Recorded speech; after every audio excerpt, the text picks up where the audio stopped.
SR ইস্যুতে শ্রীভূমির রাজপথে সরব দুই দল। শ্রীভূমি জেলায় ভোটার তালিকার বিশেষ সংশোধনী প্রক্রিয়া নিয়ে উদ্বেগ প্রকাশ করে আজ বৃহস্পতিবার সিআরপিসিসি এবং তৃণমূল কংগ্রেস দল পৃথক পৃথক বিক্ষোভ মিছিলের মাধ্যমে প্রতিবাদ জানিয়েছে। দুই দলের পক্ষ থেকে নোটিশ সংক্রান্ত বিষয় সহ বিভিন্ন দাবিতে জেলা প্রশাসনের কাছে স্মারকপত্র প্রদান করা হয়। এসআর নিয়ে চিনিমিনি খেলা বন্ধ করতে হবে, দৈনিক অধিক ছাড়তে হবে। নাগরিক অধিকার সমন্বয় সমিতির ডাকে আজকের এই বিক্ষোভে শামিল হন।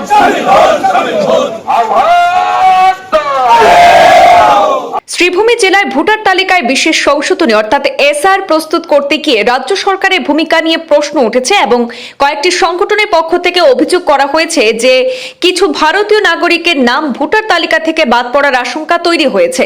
এই পরিস্থিতিতে নির্বিচারে নোটিশ পাঠানো বন্ধ করা, অভিযোগ যাচাই করে ব্যবস্থা নেওয়া এবং প্রত্যেক ভারতীয় নাগরিকের নাম ভোটার তালিকায় অন্তর্ভুক্ত রাখার দাবিতে আজ বৃহস্পতিবার সিআরপিসিসি এবং তৃণমূল কংগ্রেস বিক্ষোভ মিছিলের মাধ্যমে প্রতিবাদ জানিয়েছে।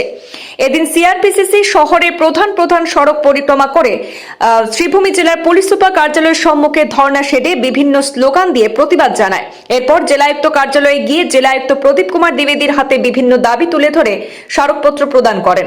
অন্যদিকে তৃণমূল কংগ্রেসের কর্মকর্তারা জেলা কার্যালয়ের সামনে থেকে প্রতিবাদী মিছিল বের করে শহরের প্রধান প্রধান সড়ক পরিক্রমা করে জেলা নির্বাচন কার্যালয়ের সামনে এসে সেখানে মিছিলের সমাপ্তি ঘটান। এরপর জেলা নির্বাচন আধিকারিকের হাতে এসআর নিয়ে বিস্তারিত আলোচনা করে স্মারকপত্র প্রদান করেন।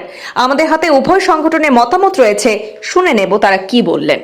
প্রতিটি জেলায় তৃণমূল কংগ্রেসের পক্ষ থেকে এসআর এর 7 নম্বর ফর্ম দিয়ে যে তুগলুকি কাণ্ড ঘটছে এবং নাগরিকদেরকে যে হয়রানি করা হচ্ছে তার বিরুদ্ধে আমরা প্রতিটি জেলায় মেমোরেন্ডাম দিচ্ছি। সেই অনুসারে আজ শ্রীভূমি জেলায় ইলেকশন অফিসারের কাছে আমরা মেমোরেন্ডাম দেব। তারপর আমরা জেলা উপায়ুক্ত মহোদয়ের কাছে আমরা তার কপি তার কাছে দেব। আমাদের দাবি হলো 7 নম্বর ফর্ম দিয়ে উল্টোপাল্টো লুক দিয়ে ফর্ম ফিল আপ করে মানুষদেরকে হয়রানি করা হচ্ছে এবং যাদের নাম 2001-এর ভোটার লিস্টে আছে তাদের পরিবারের সবাই ভোটার লিস্টে নাম ঢুকবে, এটা স্বাভাবিক। কিন্তু এসআর ফর্ম লাগিয়ে নাগরিকদেরকে যেভাবে হয়রানি করা হচ্ছে সেটার বিরুদ্ধে আজ আমরা মিছিল করে এখানে নির্বাচনী কার্যালয়ের সামনে এসেছি।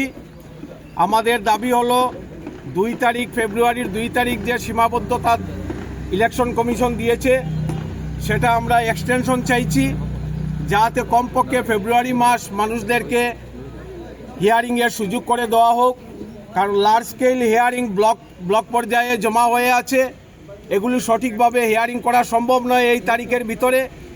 তাই আমরা তারিখ এক্সটেনশন চাইছি এবং 7 নম্বর ফর্ম দিয়ে অ্যাকশন করার আগে যে প্রতিবাদী যে ব্যক্তি থাকে তার আইডেন্টিফিকেশন, তার পোস্টাল অ্যাড্রেস, তার ভোটার আইডি এবং তার কাছ থেকে প্রাথমিকভাবে তদন্ত করে এই অভিযোগনামা অফিসে এটা কার্যকর করার প্রয়োজনীয়তা আছে। না হলে দেখা যাচ্ছে একজন লোক 30 জন 25 জনের নামে অভিযোগ দায়ের করছেন। এতে অফিসার এবং সরকারি কর্মচারীদের কাজ বেড়েছে আর মানুষদেরও হয়রানি বেড়েছে। এগুলি একটি স্বাভাবিক কথা। এই স্বাভাবিক কথাগুলি সরকার যদি না বুঝে, ইলেকশন কমিশন যদি না বুঝে, তাহলে আমাদের নাগরিক যাবে কোথায়? সেজন্য আমরা তার প্রতিবাদ করছি এবং প্রতিবাদ করে যাব। কারণ ভারতবর্ষের বুকে নাগরিকদেরকে এইভাবে হয়রানি করা এই প্রথম শুরু হয়েছে। বিশেষত আসামে এনআরসি চালু হয়েছে, সুপ্রিম কোর্ট এনআরসির ফাইনাল লিস্ট পাবলিকেশন করেছে, প্রত্যেকের বাড়িতে এনআরসির ফাইনাল লিস্ট আছে। কিন্তু সরকার প্রদত্ত এই নোংরামি, এই গুন্ডামি, আমরা তার প্রতিবাদ করছি। আপনারা জানেন এসআর নিয়ে যে বিসঙ্গতি চলছে পুরো আসামে, সঙ্গে করিমগঞ্জ ডিস্ট্রিক্টও, সেই বিষয়ে আমরা আজকে সিআরপিসি একটা আন্দোলন করে তুললাম এবং সেই সুবাদে আমরা ডিস্ট্রিক্ট মহাজনকে একটা মেমোরেন্ডাম দিলাম। ওনাকে আমরা মনে করে দিলাম যে under section 32 of 1950 of People Development Act 1950 and 13 of 1950 of People Development Acts of Indian constitution district commissioner দায়বদ্ধ কারেক্টেড ভোটার লিস্ট তৈরি করার জন্য। আর যখন কমপ্লেন আসবে, কমপ্লেন আসার পরে উনি দেখবেন ওয়েদার প্রাইমারি এভিডেন্স আছে কিনা। যদি প্রাইমারি এভিডেন্স থাকে ফার্দার ইনকোয়ারি হবে। আমরা বললাম ইউ আর দি অথরিটি, আপনি বিএলওকে না দিয়ে আপনি চেক করে দেখেন যদি এটা জাস্টিফাই হয়, যদি মানে এভিডেন্স থাকে বিএলওকে দেন, ও দেখবে, দেখে যদি তাকে থাকবে কর্তব্য হবে। উনি বললেন, উনি দেখবেন, আমি বললাম উনি কোনো ভালো ব্যবহার করেছেন, আমাকে ভালো গাইডেন্সও দিয়েছেন। আশা করি একটা কারেক্টেড ভোটার লিস্ট হবে, আশা করি। এটা ওই সঙ্গে এটা বলছি, যদি ওনারা করেন না আমরা বৃহত্তর আন্দোলন করতে পারি। হ্যাঁ, দাবি উনি বলবেন আমাদের। কোনো ভারতীয় নাগরিকের নাম ভোটার তালিকা থেকে কর্তন করা চলবে না। এসআরের নামে 2 নম্বর, এসআরের নামে সংখ্যালঘু ভারতীয় নাগরিকের নাম ভোটার তালিকা থেকে কর্তন করার চক্রান্ত বন্ধ করা। 3 নম্বর, এসআর প্রক্রিয়ায় ভিত্তিহীন এবং মিথ্যা অভিযোগকারীদের বিরুদ্ধে যথোপযুক্ত আইনি ব্যবস্থা গ্রহণ করা। 4 নম্বর, ভারতীয় নাগরিকের নাম কর্তন করার বিরুদ্ধে গর্জে ওঠা। 5 নম্বর, অন্যের নাম ব্যবহার করে ভিন্ন উপায়ে নাম কর্তনের চক্রান্তকারীদের বিরুদ্ধে দ্রুত আইনি ব্যবস্থা গ্রহণ করতে হবে। 6 নম্বর, প্রতিজন ভারতীয় নাগরিকের নাম ভোটার তালিকায় সন্নিবিষ্ট করতে হবে। 7 নম্বর, কোনো প্রকার বৈষম্য না করে প্রচলিত আইন মেনে শুদ্ধ ভোটার তালিকা প্রস্তুত করতে হবে। 8 নম্বর, ভিত্তিহীন অভিযোগ অবিলম্বে খারিজ করতে হবে। এবং 9 নম্বর, অভিযুক্তকারীদের শুনানিতে উপস্থিত থাকার প্রমাণপত্র দিতে হবে।